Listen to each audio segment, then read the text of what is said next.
My dear friends, greetings from Lofty. Throughout my life, there is a burning desire in my heart to do something to uplift the underprivileged woman, born, brought up in a hut under the care of my dear mother, Nagammal, and very devoted person. Her early morning prayer is still green in my memory. I continue her path. She used to, at the age of 32, she became a widow.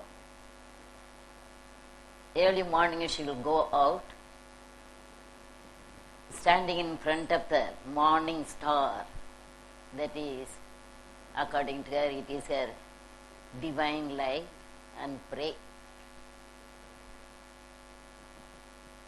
repeating the name of God.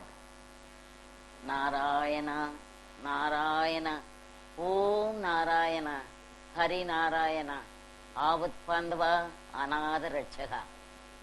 That verse is still ringing in my ears. Then, living with her, I heard the experience of the agony of the landless poor woman. Night she will husk the paddy, daytime she will go for work, and because of her spiritual background, spiritual strength, inner strength, she was able to shoulder a big family, the responsibility of a big family. So I was so much attached to her. So all the time I will be with her. Then I thought, what is the use of this life? My previous friend, she was pointing out, the life is a gift of God. Really it is a gift of God. And then, how to spend the life? Purposefully, usefully, not wasting even a minute. Then, there is a burning desire to serve the underprivileged woman. I was searching for the opportunity. As a Dalit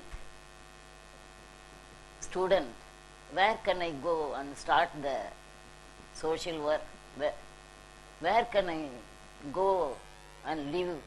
It is a problem. Then I had an opportunity to meet Gandhiji in 1946 in Madurai. That time I was studying in the college. I had Gandhi study circle in that college. Every Wednesday I used to collect Gandhian friends and started the study circle. Then Gandhiji came to Madurai. I had a chance to meet him and stay with him for 3 days. And very much attracted by his moral and ethical principles. Then I decided that is a very good path. Gandhiji's footsteps is the path to do social work. So then I started to read about many books. First I thought, I don't have any money, any resources, nobody is supporting me. But because of my mother, I thought she was able to face the whole world with her spiritual power, with her inner power. So I thought I must strengthen my knowledge, spiritual life, started to read Vivekananda, arise, awake, not stop till you reach the goal. Very inspiring talk. So I thought it is not a call to any individual, to the whole world, to the students, to the youth, to the whole country. That was the independence struggle day. So it was a call to all. So it was inspiring. Then I started to read about Bharati's speech. நல்லதோர் வீணை செய்து நலங்கட புழுதியில் எரிவதுண்டோ சொல்லடி சிவசக்தி சுடர்மிகும் அறிவுடன் என்னை படைத்தாய். First I must have faith in me. நல்ல life, very good life given by God. Do you want me to waste it? No. Give me the strength to live for not India, for my people. No, for the whole universe. That's what our friend was telling. And so I thought I must have a useful life serving the people. நல்லதோர் வீணை செய்து நலங்கட புழுதியில் எரிவதுண்டோ சொல்லடி சிவசக்தி சுடர்மிகும் அறிவுடன் என்னை படைத்தாய். So first I must have what I am and realize my life. So I thought I must do something. And then I started to read about all these things. Then equipped myself. So many opportunities for me. I started to read about the Siddhas. And then in Siddha's line, I came to understand Ramalinga, the 20th century saint Ramalinga. His message was light within you, the divine light within you, and then universal brotherhood, non-violence. Then when I start to read about Ramalinga, I thought of Gandhiji. Gandhiji went to South Africa, everybody knows about it. He went there just an ordinary man, but the sufferings there, the sufferings of the laborers made me an extraordinary man. And to identify himself with the laborers, he went and worked with them in the coffee estate, understanding all their difficulties. He organized a spiritual community there. And through spiritual power, he was able to unite all the suffering people and organized an ashram there. It was encouraging for me. So I must follow the footsteps of Gandhiji. Then I was studying in the college, and then I was reading about books and everything. I thought I am well equipped. But I was waiting for a chance to start to work, social work. Then, luckily, already my friend was telling, our life is already planned. The plan is there. We have to find it. Where is the plan? How to find it? How to take it? How to implement? So, already our plan. Then I was studying in St. Christopher's College in Madras as for teachers training. Then I was very much afraid to go out. Going out, where can I go? Where can I stay? In that small hut. What can I do? So this is my worry. But what a fortunate thing. Vinoba started walking from village to village to give lands to the landless poor. I am very sorry to tell you that agriculture is the most important thing. Working on the land, night and day, from morning till evening, and then feeding the whole society. What a unfortunate thing in India to say they are considered to be untouchables, created by God, working, doing some important work, serving the whole society, feeding, producing food and feeding the society. But these people, for exploitation, they condemn them as untouchables. Still it is going on in this country. So it is very painfully experienced people like me. So I went and joined Vinoba. I didn't get the certificate at all. What is the use of that certificate? What I am going to do? That something is burning in my heart. So it is injustice to say that they are condemned people. So I thought it is my life mission to uplift the underprivileged woman, especially. Woman, why I have taken woman? They are performing double slavery and slaving the husband, drunken husband, and slaving the landlord, high cost, rich, dominating landlord. How to? And we are very proud to say we are free country. Where is the freedom to these women? And then I was waiting for a chance to express all my feelings. Just walking with Vinoba Bhave, appealing to the landlords, getting land, distributing in Bihar and UP. Then I was praying, where is my role? Where to start this work? How to liberate these women from the clutches of the landlords, from the drunken husband? How to liberate them? Where to start? That is my worry. So my prayer was answered when there was a massacre took place in Keelavanmani village near Nagapatnam. 44 women were burnt alive. What a situation. I went there and one child was thrown out and the child was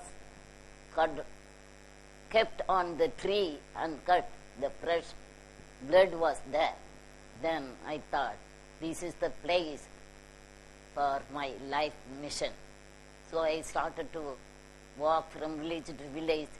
3 months I couldn't sleep, I couldn't eat.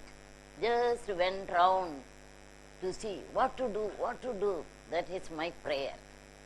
Then I went round the villages, caught hold of the woman. And in that place, men are given salary, but the woman service is not counted. Just they will go and work for the landlord's woman and clean the cattle shed and come back. That is. Then I asked them, how much you are getting? 5 rupees per month. Then I started, with 5 rupees, what are you going to do? So hereafter don't go. I will give you 30 rupees. I went round and collected all the women. By the way, the torture from the landlords, the torture from the political parties, they won't allow me to stand anywhere. Just they are driving me, just attempting attack me, now this thing. Then I went round and collected all the women there. Then I told them, you see, then I started to explain how they are exploited. In our area, nearly 1/3 of the lands belong to the temple. The temple is not cultivating, the temple is not enjoying, the middleman is cultivating. So I told them. Then very seriously I am praying to God and began to awaken the woman. How to bring awakening them? They are slaves, not today or yesterday, from generation to generation. In that area, all the people are saying we belong to the royal family.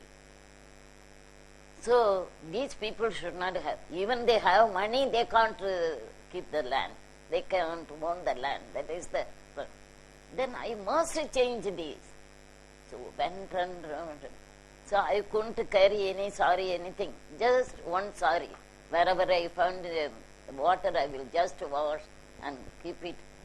Went round and organized all the women and told them, one day, if you are really faithful to me, we can start a struggle.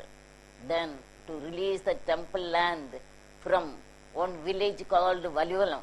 That landlord was having 1,200 acres, but enjoying 309 acres of land. I told the woman, hey, this is temple land meant for you, and why not come and join with me? Let us go and fight and go to jail. So all were arrested, put us into jail. So all this experience there, but I insisted women must get the land. So like that I started the movement in that to awaken the woman. And I used to tell, oh my dear sister, don't think you are empty, a box with bone and flesh and all these things. God has given you the strength. There is a divine light within you. So with that light, we must fight this injustice. So we gathered so many struggles. So many times we went to jail and all. Now I have succeeded because of the hard life in the path of now. And I followed very closely Gandhiji to fight with the injustice in South Africa. He founded the unique way of non-violence. That non-violent weapon is the weapon for the poor. So the ladies all the time used to come and cooperate with me. Early morning, 4 o'clock, we used to go around the village, and these Dalit women are not allowed to pass through the street, the landlord street. But I used to take them early in the morning singing bhajans, go round and go and approach the landlord and get the land. Like that, succeeded to provide nearly 15,000 women have got land now.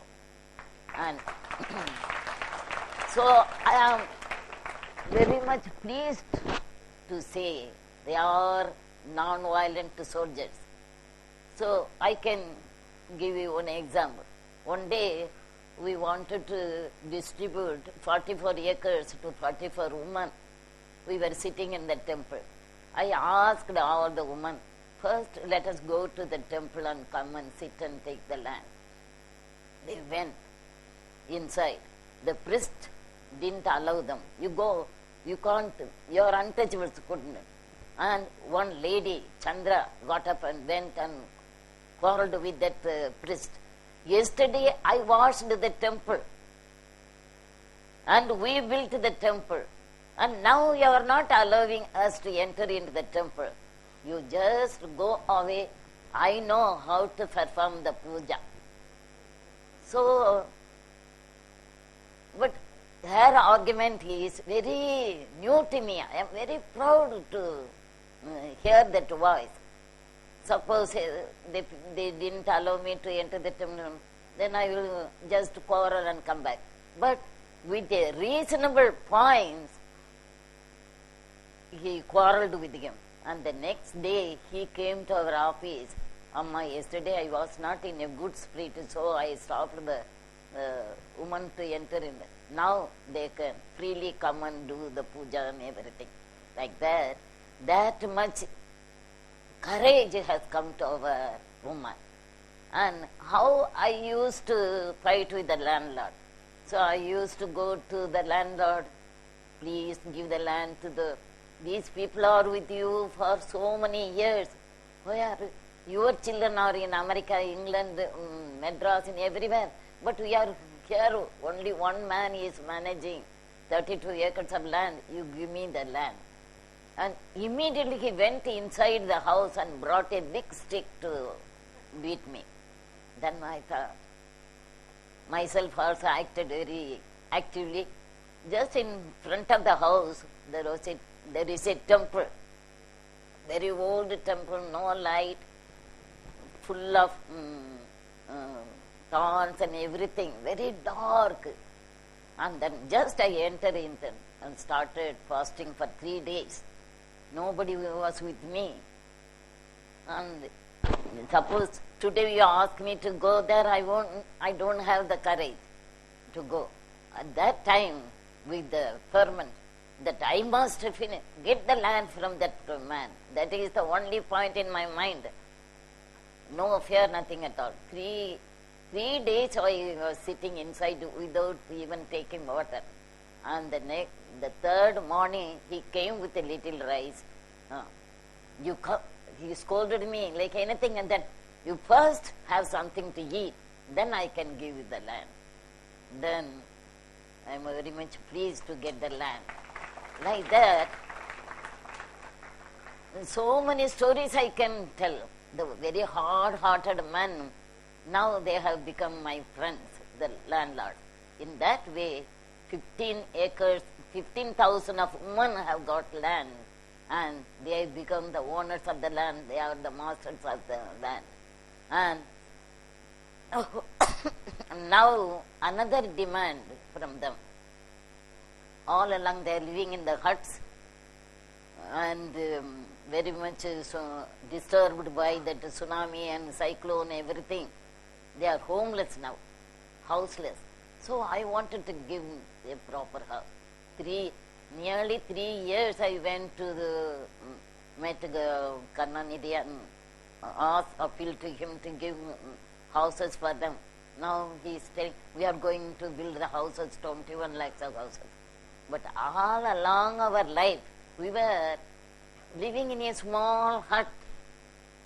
And that hut is, even the animal cannot live. If they have the mouth to speak, they will say, oh, we can't stay in this small hut. But they are going to give us 20 into 10. Only 2 persons can live.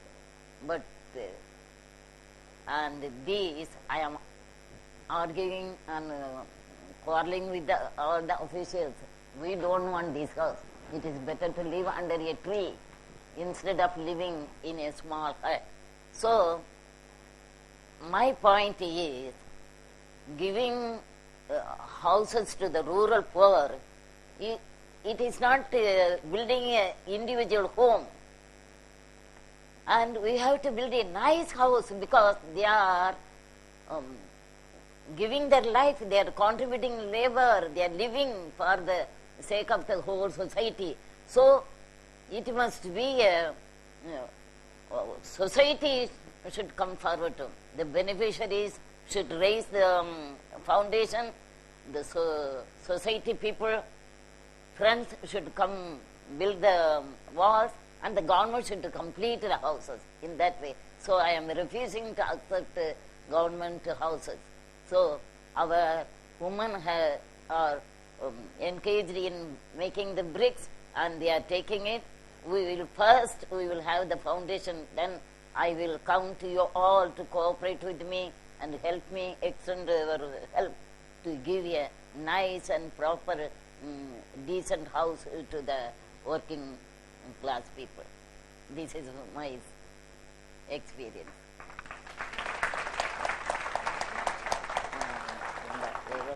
Here I had an opportunity to go to Bihar to participate in Jayaprakash total revolution movement. All the young youth and the students joined the movement. I went there. But I had an opportunity to meet a priest owning 30,000 houses, 30,000 acres in 3 blocks. Then I organized a woman there, then distributed 24,000 acres of land in that.